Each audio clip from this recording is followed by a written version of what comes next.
Bueno, uno de los temas, por supuesto, han sido estas revelaciones de que 4 funcionarios, empresarios brasileros condenados dentro del proceso de Lava Jato revelaron que era importante contactarse con Alan García para que las inversiones, los negocios en el Perú salieran adelante. Y sobre esto el expresidente se manifestó. Adelante. Hoy han dicho que el señor Dirceu, un exministro de Lula, que vino a Lima a una reunión pública, tendría algo que ver, cuando nunca lo ha dicho ni ha mencionado de dinero. Pero el hecho es que nunca hizo ningún negocio ni ninguna inversión durante mi gobierno. Mencionan también a otra empresa llamada Engevix, pero esa empresa jamás tuvo un negocio ni trato con el gobierno central y solo fue asesora de algunos gobiernos regionales autónomos sin ninguna intervención del gobierno central. Tiene unos tweets también que publicó, a ver si los tenemos, no. Sin prueba solo queda embarrar, recibí a todas las empresas que decidían invertir en el Perú, nunca me sobornó ni coimió, a otros sí. Siguiente. Patrañas, en mi caso no se menciona coimas como a otros. En Llenaria no tuvo obras y en Yevix solo con gobiernos regionales, lo acaba de decir. Sí. Siguiente. Mis enemigos de siempre y algunos caviares odiosos cumplen el dicho. El ladrón cree que todos son de su misma condición. Bueno, estamos con Mauricio Mulder para hablar de esto y eventualmente otros temas. Si nos queda, Mauricio, buenas noches. Si nos queda el tiempo. ¿Qué tal? Bueno, se trata del ex primer ministro de Lula, José Dirceu, nada menos, que era muy amigo de Alan García. Dice que incluso lo ayudó a escapar del Perú. Ese último dato es totalmente falso, ¿no? Ahí se equivoca, no sé por qué. Omar Torrijos muere el año 81. El golpe de Estado fue en el año 92. ¿Cómo podría haberlo ayudado Omar Torrijos? Y además Martín Torrijos, su hijo, fue presidente en el 2004. Nada que ver. Ahí se ha equivocado de plano Dirceu. La ayuda cuando hubo el golpe de Estado el 5 de abril del 92 fue de César Gaviria, hasta le envió el avión presidencial. Y Fidel Castro, ayudando a Alan García. Bueno, ahí pero este José Antúñez Sobriño, que es de Engevix, que es esa empresa, y Gilberto de Acevedo Branco Valentín, de Galbao en Llenaira, ellos dijeron que Alan García fue un contacto importante para sus negocios durante el gobierno. Bueno, es verdad que era público y notorio que Alan García había abierto las puertas del Palacio de Gobierno a todo aquel que quisiera venir con su dinero y brindarle la oportunidad de invertirlo en el país. O sea, atraer inversiones fue política de Alan García, abierta, conocida y pública. Pero al punto de que incluso se metieron algunas personas que no tenían ningún tipo de nivel y que terminaron en suites, etcétera. O sea, eso pasa, esos riesgos está bien. Pero, por ejemplo, este señor Galbao dice que dijo ante el juez Moro que su compañía necesitaba el respaldo político para ganar el proceso de adjudicación de una obra en el Perú, y para obtener ese apoyo era necesario contratar personas que realizaran consultorías cerca del poder político que entonces tenía García. La reunión con el presidente Alan García fue un punto importante, porque una parte del financiamiento no iba a sostenerse sin que el gobierno central ponga dinero en el proyecto. Es decir, había que hablar con Alan García para conseguir la obra, que es distinto. Bueno, pero no está diciendo eso, lo que está diciendo es que necesitaba una suerte de apoyo político que no es determinante, no está diciendo que ese fue determinante, sino que fue importante. En todo caso, Dirceu era un dirigente político, era brazo derecho de Lula. Lula era el que llamaba y decía, allá va Dirceu, que va de parte mía y cosas así, y no lo hacía solamente con el Perú, sino con todos los países de América Latina. Y Dirceu, claro, eso se sabe después, cobraba a los brasileños por ese tipo de contactos. Contactos que él generó en su vida política, fue presidente del PT. Pero era un lobista de todas estas obras, ¿no? Sí, pero antes había sido presidente del PT y senador, y había tenido cargos políticos, y entonces sus vinculaciones las empezó a vender como lobista. Eso es lo que están diciendo estas personas, que le pagaban al señor Dirceu para poder tener contactos políticos. Pero la gran pregunta es, ya muy bien, ¿y por qué los brasileños, perdón, en todo caso, estas son empresas pequeñas, casi no tuvieron obras? Bueno, Galbao es importante, ¿no? Pero, en fin, claro, no es como... Tengo las obras de Galbao acá, las que la Contraloría nos ha señalado, y son obras completamente marginales y son de gobiernos regionales. Y en Engevix tiene solo una obra de supervisión en el gobierno regional de Cajamarca y una reciente en el gobierno regional de Apurímac. Pero la gran pregunta es la siguiente: ¿por qué los delatores brasileños han señalado de manera tan enfática haberle dado 20 millones de dólares a a Toledo, $3 millones a Humala, y en el caso de Alan García no mencionan nada de eso. Hasta ahora nadie dice se le dio, se le pagó, la Oficina de Operaciones Estructuradas hizo esto. ¿Por qué? O sea, porque se han vuelto apristas, han decidido echar a Macri, a Santos, a Uribe, a Chávez, no, pero a Alan García no, a él no lo tocan. Al de Alan García hay que estar infiriendo que no, que dijo que el apoyo, y eso lo único que revela es que ha habido efectivamente apoyo. Bueno, pero nunca hubo pues pago de coima, ni ganaron nada como consecuencia de una coima, porque si no se sabría. Pero hay la referencia a las famosas siglas AG, que aparecen en la página 76 de un informe de la Policía Federal de Brasil, y que según este informe de la Policía Federal de Brasil hacen referencia a Alan García. Y Ojo Público ha identificado nada más con 10 veces las mismas siglas AG en la agenda del teléfono de Odebrecht. Y en esta y en ninguna de esas cifras, de esas siglas, se consigue una cifra. Porque es una manipulación el que tú en tu agenda de tu celular, porque eso salieron de los celulares de Marcelo Odebrecht, pongas hoy 8 p.m. Mauricio Mulder, o 9 p.m. Mauricio Mulder, ¿no? Después pongas pasar por Wong para comprar tal cosa, después pongas 10 cosas más y abajo pongas gastos de representación, que voy de viaje, 1 millón. Ah, entonces Mauricio Mulder con el 1 millón están ligados. Eso es lo que sale en el teléfono de Marcelo Odebrecht. No hay ninguna referencia a que ese millón que dice allí que es para una presentación era para Alan García. No tiene nada que ver. Incluso a la mitad de la agenda se menciona Toledo con todo su nombre, ¿no es cierto? Con su letra completa. ¿Por qué no dicen que esto para Toledo eso? No, mencionan AG.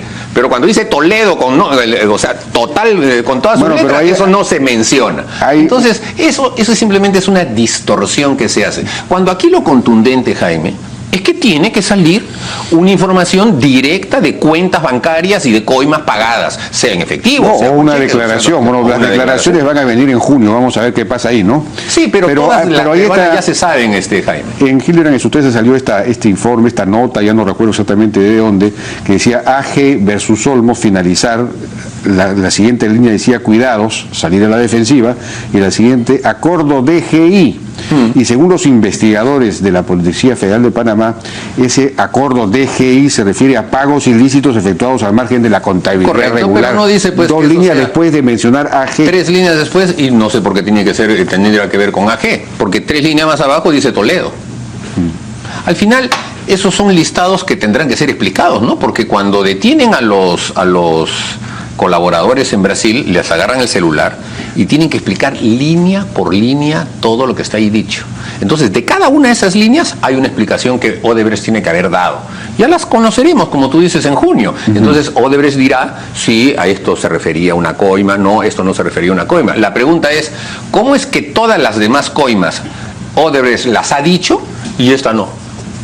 ¿Por qué? Entonces, yo creo que ya no va a salir nada, pero si quieres esperemos hasta junio, tranquilidad, esperemos hasta junio y en junio veremos qué cosas han dicho los de Odebrecht. Ahora, ¿qué va a pasar si no aparece una coima para Alan García? ¿Qué van a decir? No, que ya está arreglado, la hace bien, que no sé qué. Bueno, entonces habrá que reconocer, pues, ¿no es cierto? Sin duda la hace bien, ¿no? Eso no cabe la Eso no tiene nada que ver, eso por ejemplo, lo del primer gobierno fue pues notorio. Ese es un prejuicio. Lo del primer gobierno no es un prejuicio, además basado en criterios. Hubo investigación, claro, investigación. ¿Qué encontraron? Al final todo prescribió. No prescribió. Pero ¿cuántas veces vamos a repetir lo mismo, Jaime, por Dios? No prescribió. Alan García fue juzgado. Lo acusaron constitucionalmente por enriquecimiento ilícito. Pasó a la Corte Suprema. La Corte Suprema lo absolvió y después vino el golpe de Estado. Le restituyeron su condición de senador. Vino el golpe de Estado. Votaron a todos los vocales supremos y el señor Fujimori al día siguiente ordenó que abrieran nuevamente el proceso que ya se había cerrado.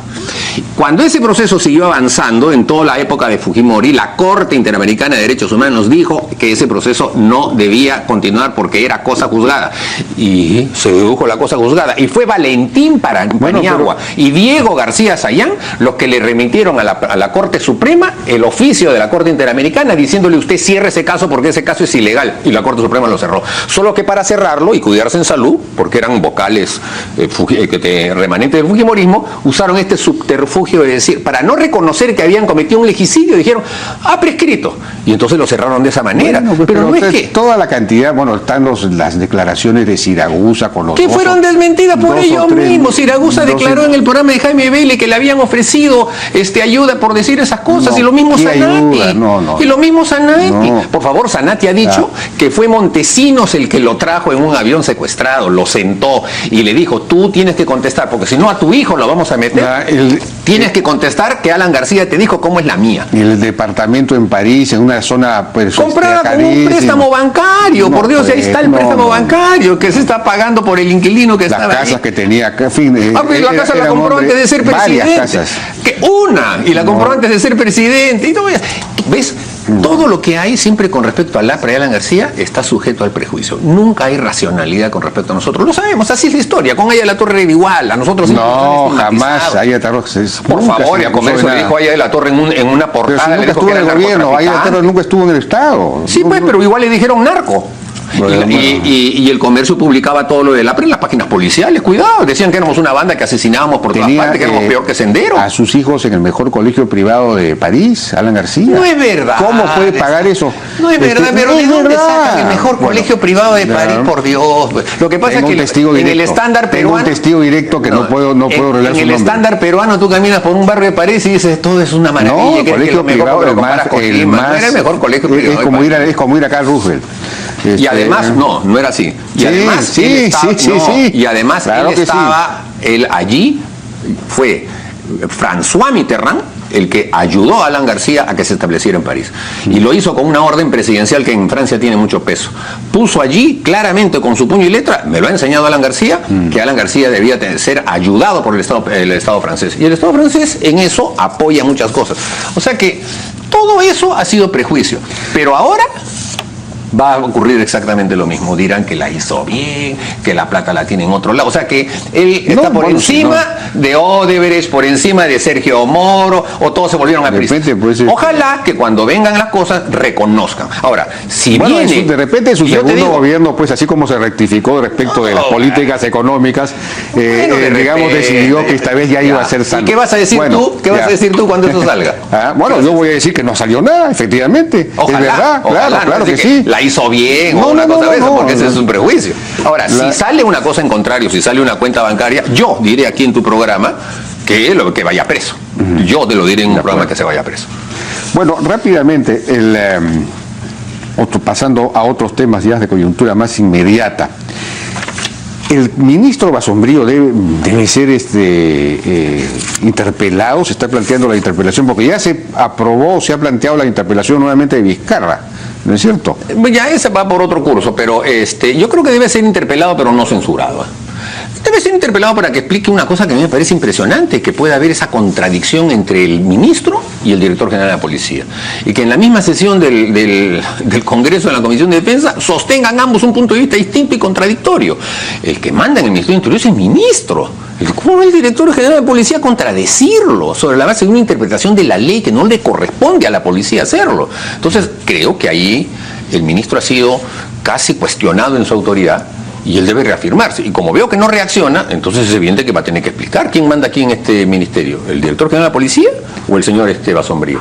Ahora, lo que no me queda claro hasta ahora, esta era una marcha en realidad de la CGTP. No, en realidad, 1 de mayo todo el mundo sale a la calle. Sí, pues. La CGTP es uno de los que pidió permiso poniendo su nombre. La CTP también lo hizo. Pero salen cualquiera. No está dentro de la marcha de la CGTP, hay que decirlo claramente. Ellos simplemente salen y caminan.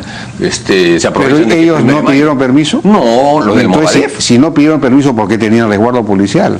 Esa es la gran pregunta. ¿Qué hacían teniendo? Porque seguramente la policía no saben diferenciar al Movadef de la CGTP y creerán que eres un escalón o un sindicato de la CGTP, qué sé yo. Pero demuestra negligencia, demuestra falta de inteligencia, demuestra falta de perspicacia y sobre todo conocimiento de lo que es un movimiento como el Movadef. O sea, yo me imagino que muchos policías, que son jóvenes, pues la mayoría de policías están entre los 20 y los 30, ven la cara de Abimael Guzmán y dirán, ¿quién es esto? ¿No? Como ya han habido varios programas de televisión en el que se paran en la puerta de los colegios y enseñan la cara de Miguel Grau, Abimael Guzmán, y los muchachos no saben ni quiénes son. No. Pero entonces, tiene que haber mayor inteligencia en estas cosas, y aquí ha habido negligencia. En el tema, hoy día hay un pronunciamiento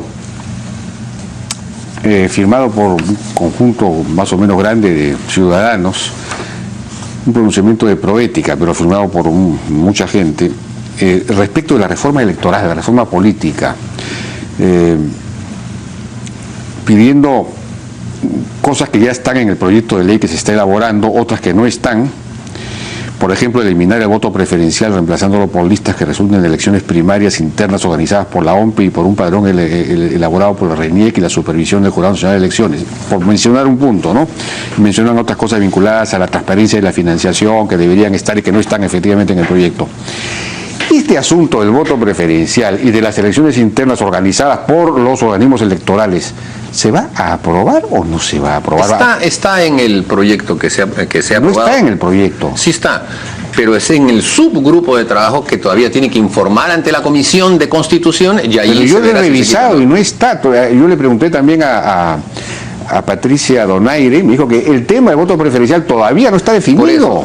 No hay acuerdo. O sea, no ha sido descartado, es lo que yo quiero decir, ¿no? Está para que se proponga. Pero cabe la posibilidad de que no se acepte, como no se ha aceptado. Es que claro, es que este es un grupo de trabajo que va a presentar un proyecto sobre la base de un criterio, digamos, teórico y práctico del funcionamiento.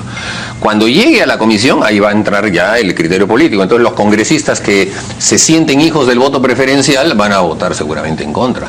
Y los que creemos que el voto preferencial debe trasladarse a la interna del partido, trataremos de tener más votos que ellos. Ahí va a haber una discusión, sin duda alguna. Todos estos temas son de bastante discusión. Ahora, el proyecto del Ejecutivo hablaba de bajar a 1% el porcentaje. Eso es una irresponsabilidad. Bueno, Patricia Donaire ha aclarado que han decidido mantener el 4% actual. Sí, sí. Pero lo que yo digo es lo siguiente: si tú mantienes el 4%, digamos, el 1% es una manera de facilitar el ingreso y la renovación.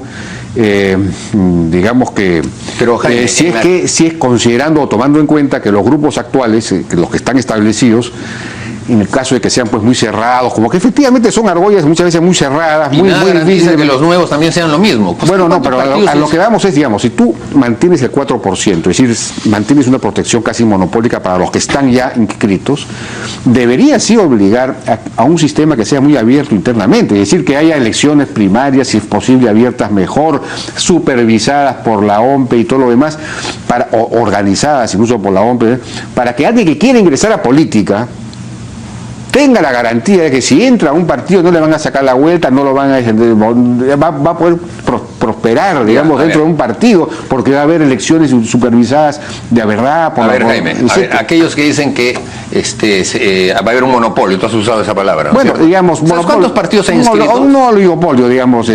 Ojalá oligopolio, más. O sea, ¿cuántos partidos inscritos existen en este momento? 21. 21. Sí. De los cuales creo que 4 van a perder inscripción, sí, porque no lo pasaron. O sea, van a quedar 17 partidos inscritos, de los cuales tú puedes recitar, y yo también creo que 5 o 6. El resto están por ahí, que no sabes cuáles son, pero están con inscripción. Así es. Entonces, abrir el espacio para que entren otros más, socapa de bueno, que pero el argumento de ellos es, bueno, que entren, pero que, digamos, facilitar la entrada, pero dificultar la permanencia. Sí, pero que eso significa que tienes que participar en todas las elecciones, bueno, pero que en los procesos internos tiene que votar, según el proyecto de ellos, el 50% sí, de los pero eso al final, etcétera, etcétera. Ya, pero al final, ¿qué pasa? ¿Se retiran de los procesos electorales? No, eso está prohibido. No, bueno, pues, pero están de esos 17 partidos hay 5. En el proyecto del Ejecutivo está prohibido. Sí, pero una vez que están adentro, presionan para cambiar las cosas, que es lo que ha ocurrido. Bueno, pero es que eso es lo que pasa, pues, Jaime, cuando, por ejemplo, se establecía que si entonces no podemos hacer ninguna ley, pues es que la ley está supeditada desafortunadamente al peso político que tengan las personas que tengan un cargo en el Congreso de la República. ¿Qué sucedió? Por ejemplo, en el proceso anterior, nunca se había establecido de que tú tuvieras que podías dejar de participar una vez y recién en la segunda perdías inscripción. No participabas o no pasabas la valla en una elección y sí, te pues, ibas. Eso. El nacionalismo que entró con ese discurso dijo no, que no sé qué, y lo modificaron. Entonces, esto va a ocurrir igualito. El que se quede afuera, si tiene un número de parlamentarios o ve que hay ese peligro, va a volver a modificar la norma. Entonces, tenemos que ser coherentes. No, pues, no podemos. Pero es que eso es lo que con ese argumento no podemos hacer nada, porque todo lo bueno lo vamos a cambiar. Hay que tratar de hacerlo ahora que hay una mayoría sólida que puede orientar las cosas hacia un lado y sin la cual no se puede hacer. Bueno, pero ¿no te parece que si tú mantienes ese 4%, que efectivamente en derecho comparativo electoral internacional es altísimo, porque en todas partes es mucho menos? Y a pesar de eso, eso hay 17 partidos. Ya, pues, por pero por eso, pues, en realidad ni siquiera es una valla. Ni Ya. siquiera es una valla porque compras las firmas, en fin. Bueno, eso es pero una- entonces, ¿por qué no hacemos como antes, como sucede en todas las democracias avanzadas, Europa y Estados Unidos? Que no haya valla. O sea, los partidos políticos son libres. Antes los partidos políticos, tú te juntabas con 20 personas, armabas un partido político y postulabas. Si ganabas, ganabas. Si perdías, perdías. No se necesitaba ni siquiera firmas. Eso lo comenzó a hacer el gobierno de Morales Bermúdez. Y además, los partidos Bueno, eran entonces, agrupaciones de ciudadanos absolutamente privadas. Ahora ya son casi públicas. Y encima, como van a recibir recursos públicos, ya se van a convertir en funcionarios públicos sus dirigentes. Y eso va a ser peor, porque la ultra burocratización que hay de la vida interna de los partidos es una cosa espantosa.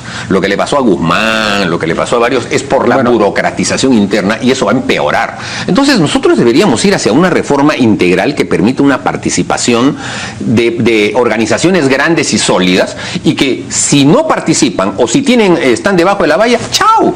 Y entonces se quedarían grupos más establecidos. Pero por querer cambiar las cosas vamos a ir hacia un proceso de intervención del Estado. El Estado se va a meter en los partidos políticos, va a haber la RENIEC. ¿Qué tiene que hacer la RENIEC con el padrón? El padrón es como que digas que la RENIEC haga el padrón del Club Regatas y de todo. No, eso son instituciones privadas. El padrón, hay gente que se inscribe pero no quiere figurar y que ese tipo de cosas. Al hacerlo público, para un proceso electoral y con toda la, Mauricio, el problema se vuelve contradictorio y difícil para manejar. El problema es que si alguien, digamos, aquel que tiene vocación política, que quiere ingresar, que quiere participar en la vida política, si no puede formar su propio partido porque la valla es muy alta, tiene que entrar en algún partido existente. Entonces, ¿cómo hemos hecho todo lo que estamos en la política? ¿Cómo va a entrar en un partido existente si no tiene la garantía de que el padrón no se lo van a cambiar a último minuto? No, obviamente, pues, tiene que haber un control. No, sí, claro, tiene que haber un control. Pero mira, yo te digo, Jaime, por eso digo, Jaime, tú has militado en un partido político. Yo milito hace 40 años en un mismo partido. Cuando yo decidí ingresar a la APRA y tenía 16 años de edad, no es que yo dije, voy a fundar mi partido porque quiero entrar en política, pero como es muy alta la valla, entonces me voy a meter a uno. No es así. Uno entra a un partido político por identificación ideológica, pero ya no hay pues ideologías muy claras. Pero ya eso es lo que hay que volver. Ese tipo de arrastre ya no existe. Entonces, ¿qué? Ahora maquinarias electorales nomás. No, y pero nos están obligando a seguir convirtiéndonos en maquinarias electorales, porque todas esas normas son solamente para los procesos electorales. Incluso se llega a decir de que los partidos políticos deben formar comités provinciales nada más. ¿Y qué? Nosotros, por ejemplo, tenemos comités sindicales, tenemos comités estudiantiles. No, ya no se cuenta. Ya no estamos insertos en la sociedad para ese tipo de proyectos. Y la gran mayoría de las personas que está hablando sobre los partidos políticos, los teóricos, los miembros del Consejo de la magistratura que han hablado, del Jurado Nacional de Elecciones, nunca han militado en un partido. No sé lo difícil que es hacer partido político en el pero Perú. eso es como decir pues que el ministro de Salud tiene que ser médico. Pero claro, no, pues no tiene que ser médico, tiene que ser un buen gestor, un buen gerente. Es que sea, bueno, no tenemos más tiempo, pero mejor Mauricio. sería que sea buen gestor y médico, porque conocer la realidad eso es imposible. ¿Por qué va a ser imposible? Es muy difícil. De ministro de salud exitoso. ¿Ah, sí? ¿Claro? ¿Cuál? Dime cuál. A ver, yo te digo Vallejo, por ejemplo. No, por favor, Vallejo fue un desastre. Sí, el dueño de la clínica. Ahora, por eso que quieren poner el INEM dentro del ministerio, porque el INEM ha sido... Por favor, ha sido un excelente ministro. Ahí hay corrupción, es un desastre. Ugarte ha sido también buen ministro. Bazán Sender no es buen ministro, tiene una clínica exitosa. ¿No fue buen ministro de Belaúnde? Tú que estás medio identificado con ese corazoncito. Bien, Mauricio, muchas gracias por tu participación en la hora. Vamos a una pausa.